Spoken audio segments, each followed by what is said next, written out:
నిరాకరించిందన్న మాట నిజం కాదా? మరి నేను మిమ్మల్ని అడుగుతున్నా, మీ అనుభవం గొప్పదే, మీ పార్టీ గొప్పదే, మీ పార్టీలో వందల కోట్ల రూపాయలు ఉన్నమాట నిజం, మీకు టీవీలు పేపర్లు ఫామ్ హౌజులు ఉన్నమాట కూడా నిజమే, మేమేం కాదంటలేం. కానీ ప్రజల సమస్యలు మీరు ప్రస్తావించరా?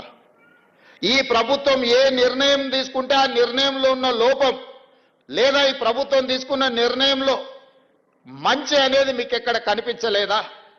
మీ అనుభవంతో మంచిని అభినందిస్తూనే ప్రభుత్వాన్ని భుజం తడుతూనే మా వైఫల్యాలను ప్రశ్నించి ఆ ప్రశ్నించడం ద్వారా ప్రజా సమస్యలను పరిష్కరించడానికి మీరు అక్కడ మాట్లాడి ఉంటే నిజంగానే ప్రజలు మిమ్మల్ని అభినందించి ఉండేవాళ్ళు. నేను ఈరోజు ఆ పెద్ద ఆయనను ఒక మాట అడగదలుచుకున్నా.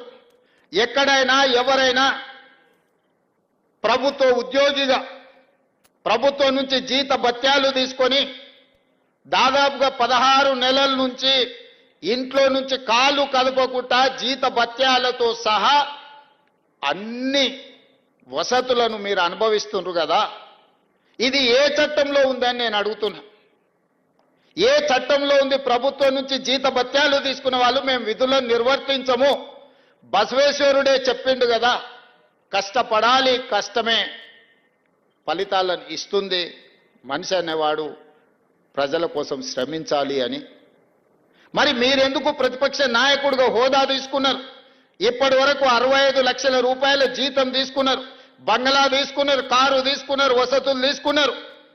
పోలీసుల పహారా మీకు కల్పించిన ప్రధాన ప్రతిపక్ష నాయకుడిగా, మాజీ ముఖ్యమంత్రిగా అన్ని వసతులను అనుభవించకుండా ప్రతిపక్ష నాయకుడు పాత్ర పోషించకుండా మీరు ఫామ్ హౌజ్లో ఎందుకు పడుకుంటున్నారని 4 కోట్ల తెలంగాణ ప్రజలు అడుగుతున్నారు. సమాధానం చెప్పాల్సిన బాధ్యత మీకు లేదా? ఆయన అంటే నేను రాను అసెంబ్లీలకు, మా పిల్లల్ని పంపించినా అంటాడు. నేను ఆయన్ని అడుగుతున్నా, పిల్లల్ని పంపించడానికైతే మీరెందుకు ప్రతిపక్ష నాయకుడిగా ఉండాలి? మీరెందుకు పార్టీ అధ్యక్షుడిగా ఉండాలి? మీరెవరు? సభకు రాని ప్రతిపక్ష నాయకుడు మమ్మల్ని ప్రశ్నించే నైతిక హక్కు మీకున్నదా? మీ నైతిక హక్కు లేనప్పుడు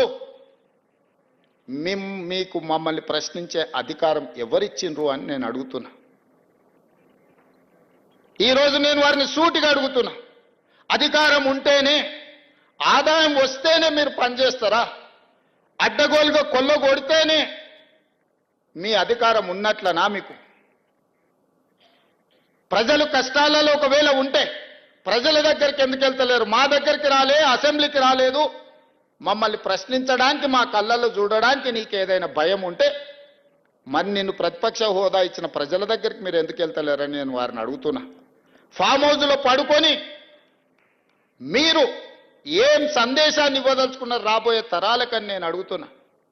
అధికారం ఉంటేనే చెలాయిస్తాం, లేకపోతే ఫామ్ హౌజ్లోనే మేము ఉండిపోతాం, ప్రజలు ఎక్కడికి పోయినా సరే గాలికి వదిలేస్తామని సందేశాన్ని ఇవ్వదలుచుకున్నారా మీరు?